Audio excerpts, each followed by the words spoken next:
আপনার নামটা কি? মুশরফা। মুশরফা।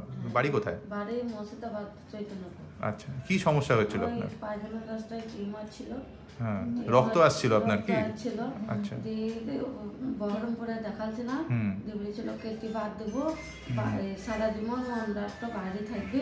আমার এই ডাক্তারবাবু একটু ক্লিয়ার করে দিয়েছে।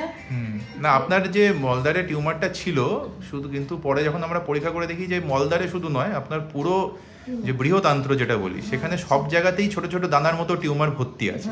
এবং সেজন্য আপনার একটা খরচা সাপেক্ষ একটা পরীক্ষা করে দেখা হলো যে কোনো রকম মানে জেনেটিক দোষ আছে কিনা, এবং সেখানে একটা জেনেটিক দোষ ধরাও পড়ে। তো সেই কারণেই আপনার পুরো বৃহদান্ত্রই বাদ দেওয়ার একটা কথা হয়েছিল। বাইরে ডাক্তারবাবুরা বলেছিল যে পুরো বৃহদান্ত্র বাদ দিয়ে দিলে সেক্ষেত্রে সারা জীবনের জন্য পেটে একটা মলদ্বার হয়ে যাবে। আর আমাদের ডাক্তারবাবু এটা সম্ভব হয়েছে পায়খানার রাস্তাটা আবার জোড়া সম্ভব হয়েছে। আপনি এই ঠাকুরপুকুরে এই অপারেশনটা আপনি পেয়েছেন, এবং স্বাস্থ্যসাথীতেই এই অপারেশনটা আপনার হয়েছে।